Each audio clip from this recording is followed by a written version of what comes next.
Thousand an Island. actual casino on it New in York the Thousand Thousand Island. Islands region. It had a tennis Casino court, a Island. swimming pool, a nursery. It unfortunately burnt to the ground in the 1950s. At that time, Alexandria Bay was interested in purchasing that island, and so they bought it, and they turned it into the skate park that you see today, the Cumberland Footbridge. เอาแล้วไปเนี่ย Now, we are beginning to enter Millionaire's Row. Millionaire's Row is a group of islands owned by some of the wealthiest families in the U.S. during the 1890s to the early 1920s. You'll see a lot of Victorian-style homes. A lot of them, though, did catch fire. And this is because during the Great Depression, everyone was trying to find a way to get money. So they thought if they set their house on fire, they could collect insurance money. But what they failed to realize is the insurance companies didn't have money either. So they ended up with no home, no insurance. But there are quite a few that survived today, thankfully. There's one coming up here on Cherry Island, which will be up ahead to your left. It's called Twin Pine Tree Lodge. It has that beautiful big dark green mansion. ตะวันนี้ดู Now the reason it's called Twin Pine is because there was originally two identical structures. So two of those mansions you see. And once we get a little bit closer, you'll be able to see the foundation of where the other one used to stand. But that one had to be taken down because it was said to be a fire hazard with being in such close proximity to the first one. But those homes were owned by business partners Abraham Abrams and Nathan Strauss, the owners of A&S stores in New York City. Some of you might be more familiar with what they're called now, which is Macy's. And then another neat home coming up here to the left is Casablanca. Casablanca, also White House, very creative. That was owned by a Cuban cigar manufacturer. Now, we actually expanded the size of this home just for his daughter's wedding. Now, we ended up selling it to the Amsterdam family who owns it today. And they actually hold weddings there all the time in the summer. Now, along the seawall here, you'll see some lions, you'll see some gargoyles, some dragons. So, you'll notice they are facing directly towards Canada. And this is because they were supposed to ward off the evil alcohol spirits during the Prohibition.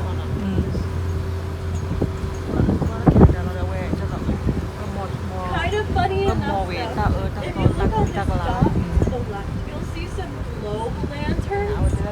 So they would actually use those to signal the rum runners when it was safe to cross from Canada to the U.S. to drop off their alcohol. They would just turn those lights on. Now, this beautiful brown summer home right on the end of Cherry Island is Winley Lodge.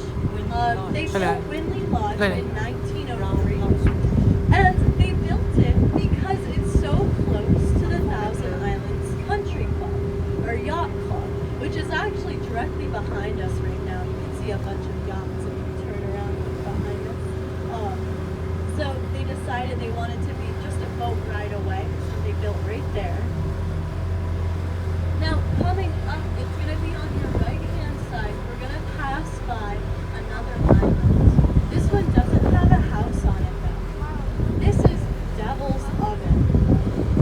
Devil's Oven is where the alleged privateer Bill Johnson hid out from the authorities after sinking a British steamer. There's actually a cave inside Devil's Oven that goes back in about 10 to 15 feet. And it was said that he hid out there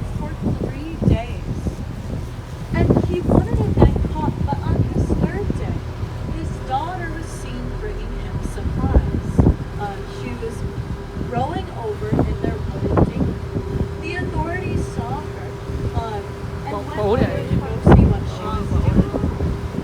And she led them to Bill Johnson. Bill Johnson was sentenced to life in prison.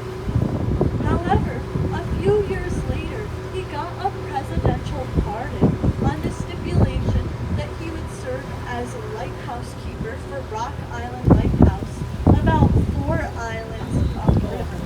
And so he did that for the rest of his life.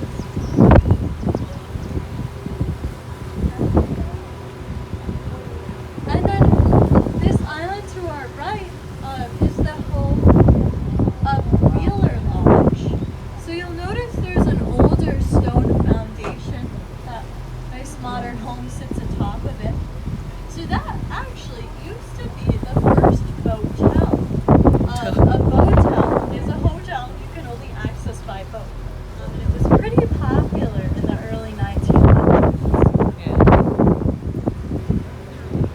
And then to your left, you'll see this stone wall that goes along the shoreline. So this is a boundary of Keewaydin State Park. Keewaydin State Park is one of 26 in the Thousand Islands region. Now, these state parks originally came about from the Anglers Association, which was a group of around 400 wealthy businessmen that would fish and hunt this area. Now, they began in around the 1890s, and they were becoming concerned about the wildlife populations on the river. And so they went to New York State and suggested state parks. And New York State liked the idea, and we have Keewaydin State Park, which is now the headquarters for all Wellesley Island. And then from there, they connect Wellesley to a Canadian island, and then from there, more Canadian islands until you reach Canadian mainland. Like Canadian side. Now, this island to your right, originally was about twice the size that you see it today. However, when they were constructing the St. Lawrence Shipping Channel, or the St. Lawrence Seaway, it was blocking part of it. And so they had to blast about half of that island away. And basically, the construction of the seaway took place from around 1950 to 1960. And what that looked like was a bunch of barges going up through the river, drilling holes in the shoals that lined the river, or rock basically submerged, and sticking dynamite in those holes, lighting a fuse, and blasting the rock away. Now, we're actually passing above a shipwreck, the Roy A. Jawtree. Now, this was a freighter that was from Great Britain, and it was coming up through here during a blinding snowstorm. Now, back then, the ships didn't have very good navigation systems like they do today, and so they heavily relied on the channel markers you see lining the river. Now, the channel markers were no longer visible at this point in time of the storm, and the freighter struck a shoal, which put a 75-foot hole in the side of the ship. That ship quickly sank. Luckily, it sank right in front of the U.S. Coast Guard, so all the crew was able to get to shore safely. Now, coming up here, this home with the great stretches of granite walls, this is Hopewell Lodge.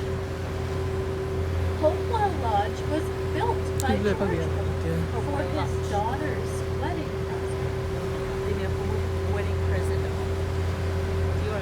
And another Anh what island we chat kỹ up rồi ahead video into the left government here, this is known as Pullman Island. Mr. Pullman was the founder of Pullman Railroad Cars, or sleeper-style railroad cars. These brought the wealthy from New York City all the way up to the Thousand Islands, and they ran all up through the U.S. And he originally had a small castle built on that island known as Castle Russ. It unfortunately burnt to the ground in the 20s, and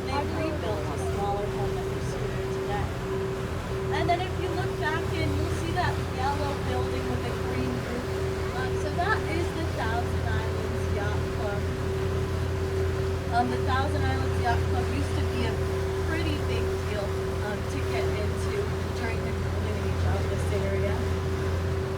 And then this island to the left again, this is Navi Island. Navi Island got its name because they thought it was in the shape of a doorknob. And you'll see the pillars are made out of some granite. That granite was taken out of the bottom of the river.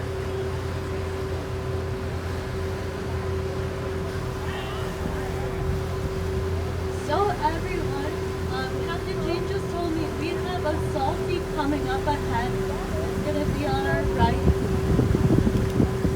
There, there. Okay. This one looks like it's coming from out of Quebec. And there's salties and Lakers that come through this area. You can tell that's a salty because you'll notice how pointed the bow is.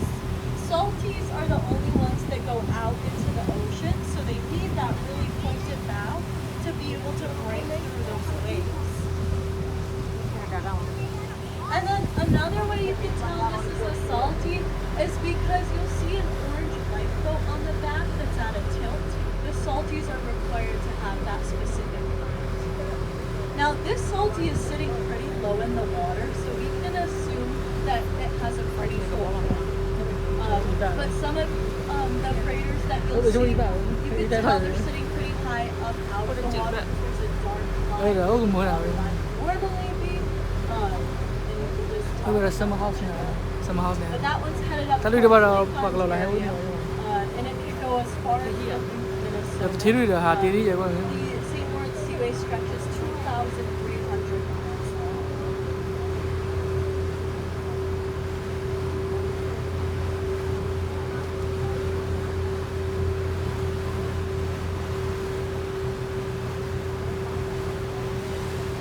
Now, this island to your left with the gray home on it, this is Bell Island. Bell is actually owned by the same person who owns Singer Castle. If you guys get a chance, I'd recommend visiting Singer. It's a really cool place. They own a bunch of different islands in the area. Chester lợi. And we passed it, so you'll have to look behind you a little bit. But you'll see there's a Swiss-looking chalet. So that was also Lúc đó tên built gọi là by lỗ phản đuôi George rồi. to house his Swiss engineers and architects who built him Old Castle. Rồi lên. Now, Architecture. coming up here, oh, you'll see an osprey on the nest there, on the channel marker. We have lots of osprey on the river. But what I was going to point out is this little red pod. So this is known as Mother-in-Law Island. So the story goes, George Bolt was building Bolt Castle for his wife, and of course, Louise insisted on a place for her mother to stay. And so George Bolt quickly began construction on Mother-in-Law Island. Sắp ra kìa. Now, Cái bà đây là the water does rise quite a bit here on the St. Lawrence in the springtime. So there have been times when the water has gotten up to just below those windows there. Can be a bit of a problem. Now, of course, the feature of pretty much every Uncle Sam's tour is Bolt Castle. So we have the Sand Castle looking building. This is known as the Playhouse. The Playhouse was the only structure people ever actually lived in while the castle was being built. But it has a swimming pool, a bowling alley, and it was originally meant for Mr. Bolt's children. And then, of course, we have Bolt Castle. Bolt Castle has over 20 bathrooms, 20 different rooms, or bedrooms, and 365 windows, one for chill every lắm. day. Chúng ta đoạn đâu đâu. We also have an Italian garden at Old Castle. You'll notice some white statues. Just about every day in the summer there's a wedding at Old Castle. It's a pretty popular spot. And then this final structure you'll see at the end is the powerhouse. So this Powerhouse would apa? supplied- or, Ya bukan sedap lalu lah. generator, Lalu lah. which supplied all the power to 那边老外那个酒吧问了嘛？ 嗯， And then once we get past the powerhouse, if you look back, you'll see another beautiful building with those tall doors. So that is the boathouse. And those doors swing right on open. And the reason they were made to have such height is because Mr. Bolt kept his steam yachts in there. Now, I'll give you a little bit of background about George Bolt. It's kind of helpful to know. So, George Bolt had a very modest beginning. His father was a chicken, and George Bolt then decided he needed to immigrate to the U.S. from Prussia, or today Germany. So he came here on a work boat bound for New York City. Once he reached New York City, he quickly realized there wasn't much need for chicken farming, which was the main thing his father had taught him to do. And so he decided he needed to search for another job. He got a job as a dishwasher at a hotel. Now, Mr. Bolt had a very good work ethic, and because of that, he was quickly promoted, and eventually he became the general manager of that hotel. Now, there were a lot of businessmen that would frequent this hotel. At the time, they were looking for something to excellent. Now, they had seen how Mr. Bolt ran the hotel, and they were extremely impressed. And so instead of investing in something, they decided to invest in someone. They told Mr. Bolt that they would provide him the funds to purchase his very own hotel. And they wanted him to run it just how they ran the one he worked at. And so he created the Waldorf Astoria and several other hotels in New York City, as well as one in Philadelphia. He became extremely successful and soon had the money to do whatever he wanted. At the time, he was falling in love with his wife, Louise, or soon to be wife, Louise. Now, Louise was actually his former boss's daughter back from when he was a dishwasher. And she had been extremely supportive of all of Mr. Bolt's business endeavors, and he wanted to show her how much he appreciated that. And so he decided to build her Bolt Castle on Hart Island. They began construction around 1903. Now, shortly after they began, the workers received a telegram from Mr. Bolt which read, "Halt all construction, Louise has passed."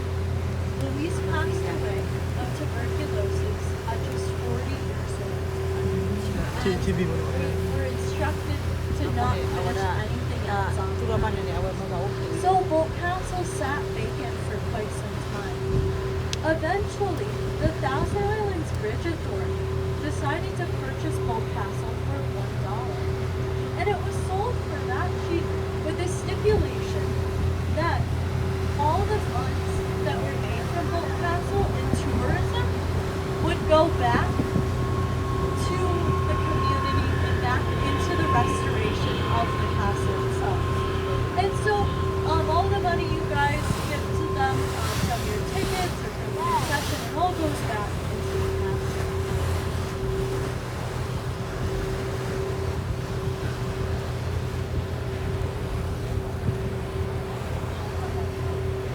Oh, and if you look over to your left, you will see this green roofed home.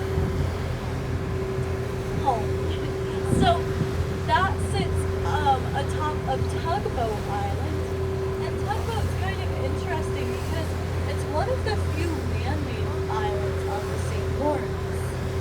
Now, they don't do this very often because it's small, but the process, what it looks like to make an island is you have to find a shore. So a mass of rock, either underwater or a little bit sticking out. And you have to build a seawall around it. Once you've built that seawall, you have to pump all the water out. And then you have the base for your island, which you can build topsoil onto. But it's not very common to do.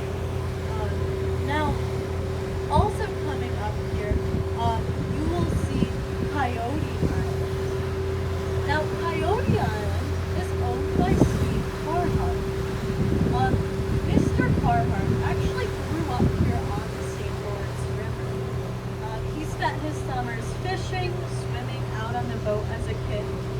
And it was his dream ever since he was little to be able to make enough money and come back to the St. Lawrence to purchase his very own island. Now, eventually, Steve went on to work for Ray-Ban sunglasses, and he actually became one of their top designers. Now, he had made plenty of money to be able to come back.